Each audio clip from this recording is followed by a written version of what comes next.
السلام علیکم خواتین و حضرات، پی کے پوائنٹ سے میں ہوں حافظ بشیر احمد اور آپ دیکھ رہے ہیں پروگرام رمضان اور قرآن۔ محترم خواتین و حضرات، اللہ رب العزت قرآن مجید فرقان حمید میں فرماتے ہیں شہر رمضان الذی انزل فیہ القرآن ھدی للناس وبینات من الھدی والفرقان، کہ اللہ رب العزت نے رمضان المبارک کے بابرکت مہینہ میں اس قرآن مجید کو فرقان حمید کو نازل کیا ہے۔ اللہ رب العزت رب العزت نے خصوصیت کے ساتھ رمضان المبارک میں ہی قرآن مجید کو کیوں نازل کیا، آئیے آج کے اس پروگرام میں اس پر نظر ڈالتے ہیں اور دیکھتے ہیں کہ اللہ رب العزت نے قرآن مجید کو رمضان کے مبارک میں ہی آخر کیوں نازل کیا۔ تو اللہ تعالیٰ فرما رہے ہیں سورۃ بقرہ کی آیات میں الف لام میم ذالک الکتاب لا ریب فیہ ھدی للمتقین، الف لام میم کہ یہ کتاب کہ اس میں کوئی شک نہیں ہے، ھدی للمتقین کہ یہ ہدایت ہے متقی لوگوں کے لیے، ان لوگوں کے لیے جو تقوی کو اختیار کرتے ہیں اور تقوی والے ہیں۔ اب تقوی کیسے آئے گا، یعنی قرآن سے ہم ہدایت کیسے پا سکیں گے، اس کے لیے اللہ رب العزت نے فرمایا ہے قرآن مجید میں یا ایھا الذین آمنوا کتب علیکم الصیام کما کتب علی الذین من قبلکم لعلکم تتقون، کہ اے ایمان والو کہ تم پر روزے فرض کیے گئے ہیں جیسا کہ تم سے پہلے لوگوں پر فرض کیے گئے تھے تاکہ تم اس سے تقوی حاصل کرو۔ تو اب جب روزے کے ذریعے اللہ رب العزت نے ہمیں بتایا کہ تقوی حاصل ہوتا ہے، تو گویا اللہ رب العزت ہمیں یہ بتا رہے ہیں کہ قرآن مجید فرقان حمید آپ کی زندگی کے لیے، آپ کے زندگی کے شب و روز کے کاموں کے لیے یہ بتلانے کا ذریعہ ہے کہ کون سے کام اچھے ہیں، کون سے کام برے ہیں۔ اب اچھے کام کون سے ہیں اور وہ کیسے انسان جو ہے وہ سر انجام دے سکے گا، اس کے لیے اللہ رب العزت نے روزے کو رکھا ہے۔ یعنی جیسے آپ کے سامنے آیت پڑھی ہے میں نے کہ ہدایت جو ہے یہ اللہ رب العزت کی طرف سے اس قرآن کے ذریعے متقی لوگوں کو ملے گی۔ اب متقی اور تقوی یہ کیسے حاصل ہوگا، یہ روزے کے ذریعے حاصل ہوگا۔ اسی طرح قرآن اور رمضان کی ایک مناسبت اللہ رب العزت نے اور بھی بتلائی ہے کہ وَنُنَزِّلُ مِنَ الْقُرْآنِ مَا هُوَ شِفَاءٌ وَرَحْمَةٌ لِّلْمُؤْمِنِينَ، کہ یہ مومن کے لیے رحمت ہے۔ اور اسی طرح رمضان المبارک میں بھی ہم دیکھتے ہیں کہ اللہ رب العزت نے یہ بتایا ہے کہ رمضان کا پہلا جو عشرہ ہے وہ رحمت کا عشرہ ہے۔ تو اسی طرح اللہ رب العزت جیسے قرآن مجید فرقان حمید میں فرماتے ہیں ان السمع والبصر والفؤاد کل اولئک کان عنہ مسئولا، کہ آپ کے کان سے، آپ کے آنکھوں سے اور آپ کی زبان سے یہ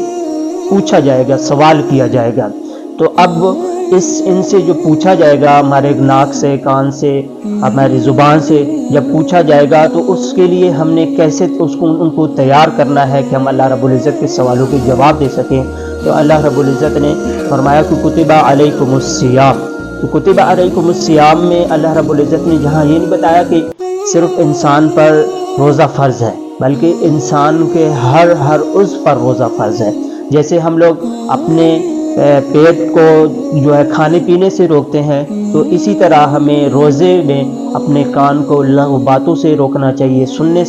لغو باتیں سننے سے روکنا چاہیے، اور اسی طرح غلط دیکھنے سے اور غلط سوچنے سے اور غلط حدیث پاک میں آتا ہے کہ جب انسان روزہ رکھتا ہے تو اس کا وہ صرف پیٹ کا یعنی کھانے پینے سے رکنے کا روزہ نہیں رکھتا، بلکہ اس کے تمام اعضاء جو ہے وہ روزہ رکھتے ہیں۔ یعنی وہ اس کا زبان جو ہے وہ جھوٹ بولنے سے رک جاتی ہے، اس کے کان جو ہے وہ غلط سننے سے رک جاتے ہیں، اور اس کی زبان جو ہے وہ غلط بولنے سے رک جاتی ہے۔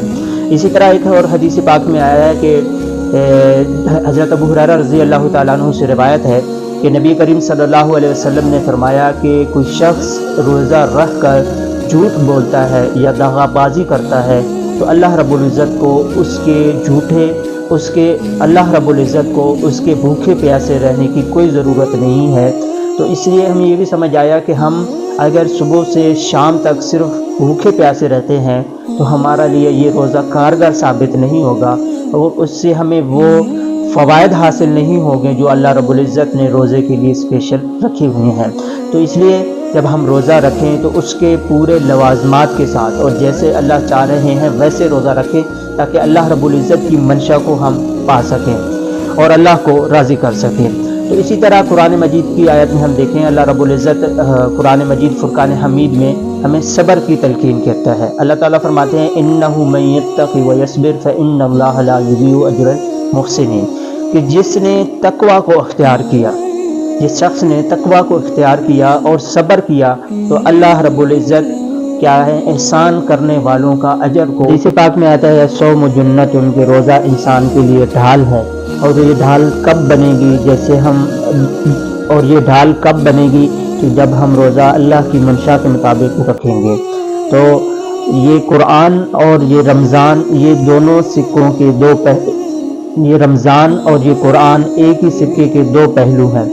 تو اللہ رب العزت سے دعا ہے کہ اللہ رب العزت ہمیں روزے ویسے رکھنے کی توفیق عطا فرمائے جیسے اللہ کی منشا ہے، تاکہ ہم قرآن سے پوری طرح ہدایت حاصل کر سکیں. آج کے پروگرام کے لیے اتنا ہی. اپنے میزبان حافظ بشیر احمد کو اجازت دیجیے. اگلی ایپیسوڈ میں حاضر ہوں گے ایک نئے عنوان کے ساتھ. دیکھتے رہیے پی کے